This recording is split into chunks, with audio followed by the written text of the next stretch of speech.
Going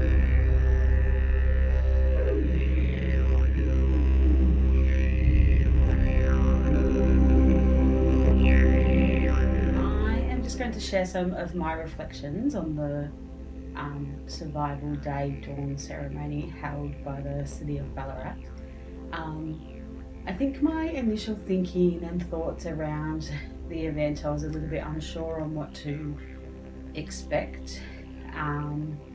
I probably would have to admit that I didn't have high expectations because I think that recognising January 26 from an Aboriginal perspective is a new thing for the city of Ballarat. And I think that it's a significant part of our hidden histories as Australia and the histories that we don't like to talk about or share. So I was unsure of what to expect, but I was pleased that something was being held.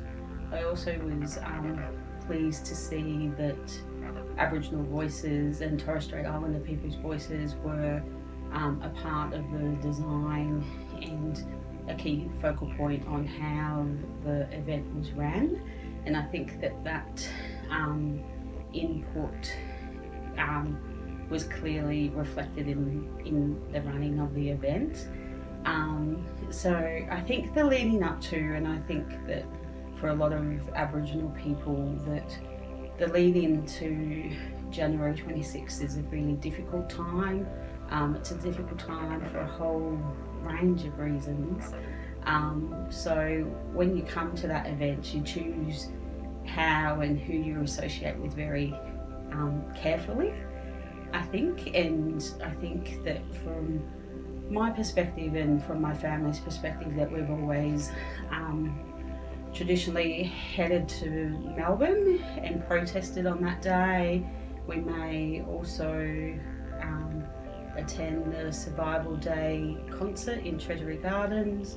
However, of recent years, we've probably stayed a little bit more local and gone back to country on those days just to reflect and pay our respects to our ancestors, but also to acknowledge the massacres and impact that January 26th and that day means to our mob, the Gunditjmara people. So often we'll go back to country and just spend time there and do some reflectiveness. So that's normally what we do. But I thought it was very important, this being the first event, to support this initiative. So on the day, I guess my reflections from that day were that I was pleasantly surprised by the number of Ballarat people who had turned up for this event, and in particular the amount of non-Indigenous community members. And I think that in itself was really heartening from an Aboriginal person who's lived in Ballarat for the majority of my life. It was really heartening to see that there were people that cared enough to show up at that time of day, but also bringing their families along and showing their commitment and solidarity to Aboriginal and Torres Strait Islander people. So that was great to see. I think that the actual running of the event, one of the things that I really loved about the ceremony was that it was a great reflection and representation of our diversity within our Aboriginal and Torres Strait Islander community in Ballarat. And I think that people who have lived in this community for a significant period of time would say that that's one of our strengths, the diversity of the different groups and coming together and celebrating Aboriginal and Torres Strait Islander culture as a collective. And I think that was represented really well through the course of the ceremony. I think also knowledge and information that was shared, although it may be confronting for some people that were attending, because as I mentioned earlier, it is about hidden histories and some of the shared history that we have, but in particular the hidden histories, the things that we don't talk about, the things that people don't get taught at school. And for a lot of people, they're only just coming about and learning about this late in their life, which is a really hard thing to process when you're a little bit older. So I guess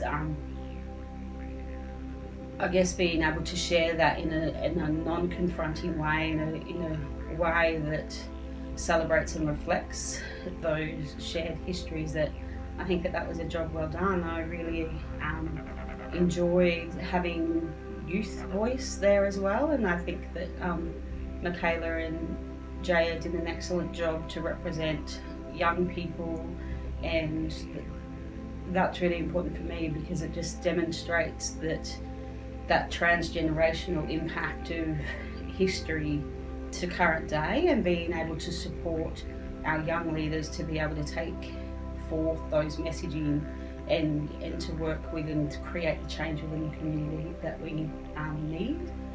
And probably a final reflection is that I really strongly encourage the City of Ballarat, the KIAD committee and broader Ballarat to kind of get behind these initiatives, and more initiatives like this which share hidden histories and stories of the past, and really tackle some of those hard things that make us feel a little bit uncomfortable, but when done in genuine partnership and in the right way, are really impactful for all members of community, not just for Aboriginal and Torres Strait Islander people, for the broader society.